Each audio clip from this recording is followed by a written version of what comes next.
नमस्कार, आप सभी का स्वागत है मेरे YouTube channel remake edu path में।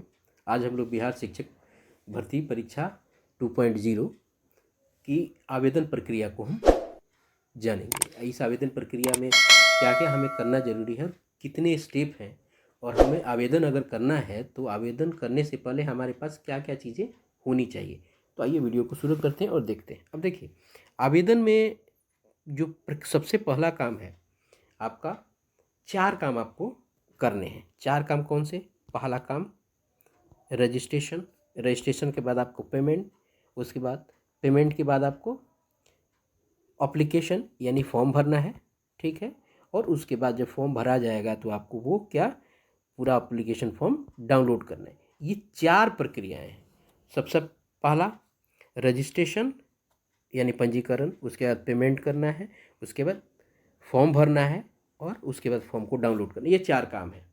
तो इस 4 काम को करने से पहले सबसे पहला काम रजिस्ट्रेशन है।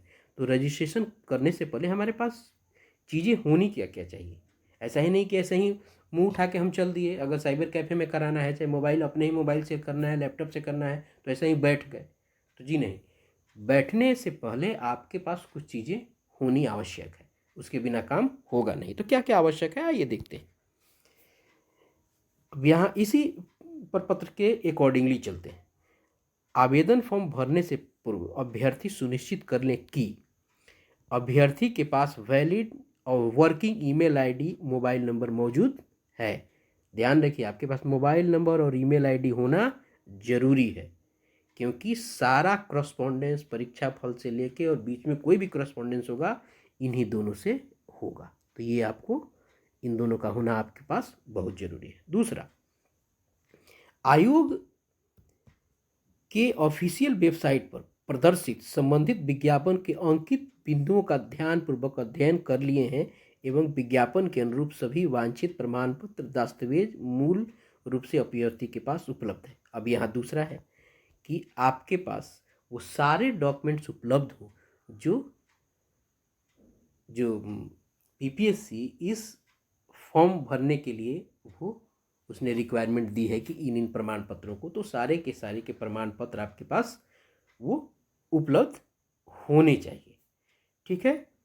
वही कह रहा है कि विज्ञापन के अनुरूप सभी वांछित प्रमाण पत्र दस्तावेज मूल रूप से अभ्यर्थी के पास उपलब्ध हो। उसके बाद तीसरा, संबंधित विज्ञापन के अनुरूप एप्लीकेशन फॉर्म में अपलोड किए जाने वाले संबंधित वांछित प्रमाण पत्र दस्तावेज की स्कैन्ड कॉपी। अब देखिए, ये जो वांछित प्रमाण पत्र हैं, ऊपर जो हमने जिसकी बात की है, जो प्रमाण पत्रों की, इसकी स्कैन्ड कॉपी किस फॉर्मेट में? पीडीएफ फॉर्मेट में। और वो कितने केबी साइज में होगा? 100 केबी। जो भी प्रमाण पत्र होंगे वो आपको 100 केबी यानी किलो बाइट साइज में होंगे और पीडीएफ फॉर्मेट में होंगे।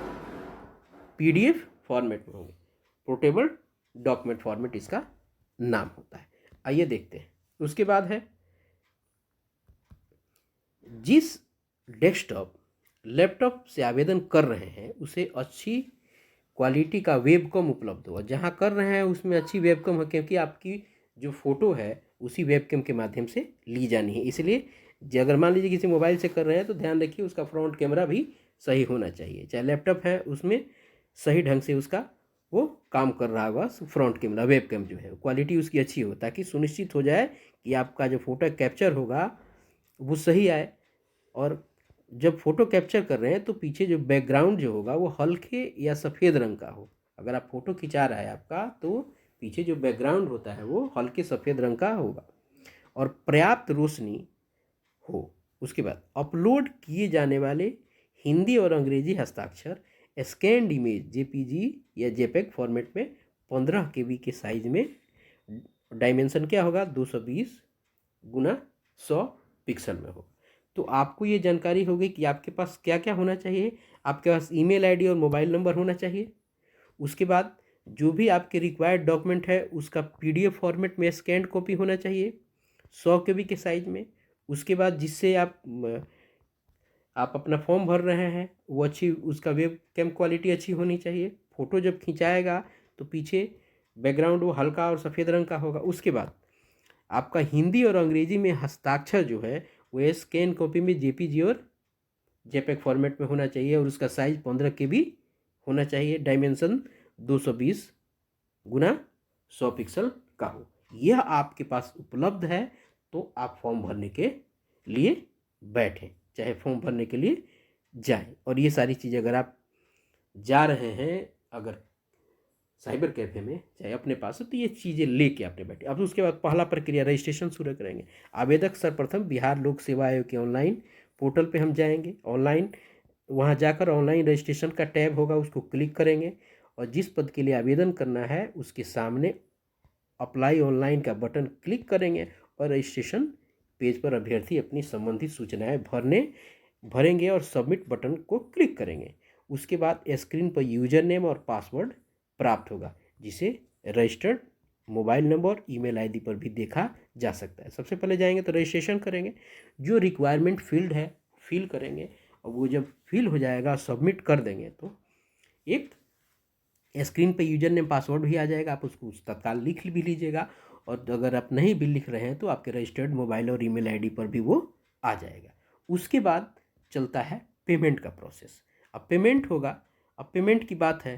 अब पेमेंट की प्रक्रिया पूर्ण करने के बाद रजिस्टर्ड मोबाइल ईमेल आईडी पर प्राप्त यूजर नेम, अब देखिए जो पासवर्ड और ईमेल आईडी मिलेगा आपको, उसको आपको होम पेज पर क्या करेंगे, लॉगिन करेंगे और लॉगिन करने के बाद डैशबोर्ड पर उपलब्ध ऑनलाइन पेमेंट के बटन को क्लिक करके परीक्षा शुल्क का हम भुगतान। रजिस्ट्रेशन के बाद आपको क्या होगा, यहाँ पेमेंट की प्रक्रिया पूर्ण करने के बाद नहीं, ये रजिस्ट्रेशन यहाँ लिखना चाहिए, यहाँ लिखा कुछ गलत है, ठीक है ना।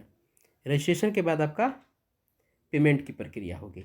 आपकी कैटेगरी में जितना पेमेंट आपको करना है वो पेमेंट आपको, जो निर्धारित पेमेंट है मैं उसका यहाँ लगा दूंगा, कितना किसको पेमेंट करना है आप उसको देख लीजिएगा।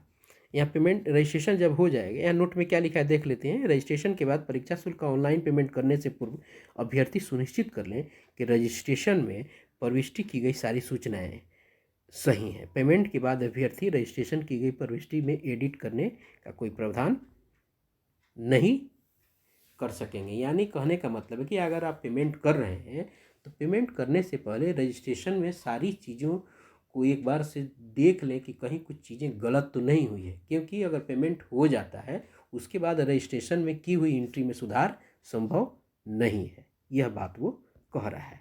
उसके बाद आता है आपको आप एप्लीकेशन फॉर्म भरने की बात। आप सबको इस के माध्यम से बताया गया है कि आप बीपीएससी की वेबसाइट पे जाएंगे, होम पेज पे जाएंगे, लॉगिन करेंगे, लॉगिन में आपका लॉगिन पासवर्ड मांगेगा, वहाँ कुछ कैप्चा डालने के लिए मांगेगा। उसके बाद एप्लीकेशन फॉर्म के बटन पर क्लिक करेंगे और आवेदन के प्रपत्र में कुछ कतिपय बॉक्स पूर्व से भरे मिलेंगे। जब वो आपने रजिस्ट्रेशन से भरा होगा ना तो कुछ बॉक्स जो है आपको भरा मिलेगा जो आपने रजिस्ट्रेशन में भरा है।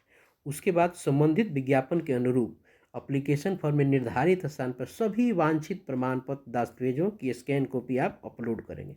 जब आप वहाँ जाएंगे तो आपको करना क्या है कि लॉगिन कर लेंगे। लॉगिन करने के बाद जब आप देखें तो कुछ भरा हुआ मिलेगा। जो भी चीज़ भरे हुए के बाद नहीं भरा हुआ है तो आप उन सब चीज़ की एंट्री करेंगे। जहाँ आपको डॉक्यूमेंट अपलोड करने की बात करेगा, डॉक्यूमेंट अपलोड करेंगे। चूँकि आप पूर्व में ही बताया गया कि 100 KB वाला डॉक्यूमेंट स्कैन होगा, PDF में अपलोड करेंगे। फिर आपको हस्ताक्षर की बात आएगी। हस्ताक्षर आपका जो आपके पास पड़ा होगा उस हस्ताक्षर वाले कॉलम में 15 KB का होगा, वो जेपेग फॉर्मेट में वो करेंगे। उसके बाद आपका जो फ़ोटो कैप्चर होगा, आपका फ़ोटो खिंचाएगा एप्लीकेशन फॉर्म में निर्धारित स्थान पर अभ्यर्थी वेब कैम के माध्यम से। वो ऐसा नहीं है कि फ़ोटो स्कैन करके अपलोड होगा, वहाँ सीधा आप साक्षात आपको रहना पड़ेगा तब वो अपलोड होगा उसके वेब कैम से। यानी मोबाइल भी होगा तो मोबाइल के फ्रंट कैमरा से वो होगा और तब वहाँ अपलोड होगा। मुफलर, टोपी, रंगीन चश्मा आदि आपको पहनना नहीं होगा उसमें। रंगीन चश्मा यानी अगर आप ऐसे पावर के लिए गोल से लगाते हैं तो आप उसको पहन सकते हैं। ऐसे फैशन के लिए जो लगाना होता है वो लगाना चश्मा आपको नहीं रहेगा उसमें। निर्धारित स्थान पर हिंदी और अंग्रेजी में अपना सुस्पष्ट हस्ताक्षर भी अपलोड करें। यही मामला कहानी है। अब देख लीजिए, अब जब आप ये सारी चीज़ें अपलोड कर देंगे उसके बाद सबमिट का बटन आएगा। तो लेकिन सबमिट बटन से पहले आप ये ध्यान कर लें कि सारी चीज़ों को रीचेक अवश्य कर लें। रीचेक करने के बाद ही आप सबमिट बटन को क्लिक करेंगे, ताकि सबमिट बटन हो जाने के बाद फिर समस्या होगी। अब की बार इसको एक्सटेंड नहीं किया जा रहा है, 25 तक डेट है। 25 के बीतने के बाद अगर आपको याद आता जा ये तो भूला गई नहीं, तो ऐसा होगा नहीं। वो आप भूला गई नहीं तो भूला गई नहीं, तो आप पूरी तरह से निश्चिंत हो जाएंगे। उसके बाद अब चौथा प्रक्रिया, चौथा है डाउनलोड फील्ड एप्लीकेशन फॉर्म। जब आप इस एप्लीकेशन फॉर्म को भर देंगे तो आप क्या करेंगे, अभ्यर्थी लॉगिन पासवर्ड जो आपको उपलब्ध होगा, डाउनलोड जो जो फॉर्म होगा उसको आप क्या करेंगे, डाउनलोड कर लेंगे। उसका PDF डाउनलोड कर लेंगे आप अपने पास, उसको सुरक्षित रखें। हार्ड कॉपी भी उसको आप निकाल के अपने पास रख सकते हैं। और हार्ड कॉपी के पास प्रत्येक पृष्ठ पे रजिस्ट्रेशन नंबर, बार कोड और सबमिटेड एप्लीकेशन नंबर अंकित मिलेगा। यही कुल सारी प्रक्रियाएं हैं, बहुत हार्ड एंड फास्ट नहीं है। बस यह ध्यान रखना है कि हमें कुछ चीज़ों को फॉर्म भरने से पहले हमारे पास वो सारी चीज़ें डॉक्यूमेंट्स होने चाहिए, और बहुत हार्ड एंड फास्ट नहीं है कुछ भी। बस इतना ध्यान रखिए कि जो भी आपके पास रिक्वायर्ड डॉक्यूमेंट जो मांग रही है BPSC, वो आपके पास पूर्व से उपलब्ध हो। उसका PDF फॉर्म आपका, उसके बाद सिग्नेचर हिंदी अंग्रेजी, बस यही कुछ करना है। आशा है आपको इन सारी इन्फॉर्मेशन से लाभ होगा और आप सही ढंग से अपना फॉर्म फिल कर पाएंगे। थैंक यू सो मच, अपना ध्यान रखें। जय हिंद।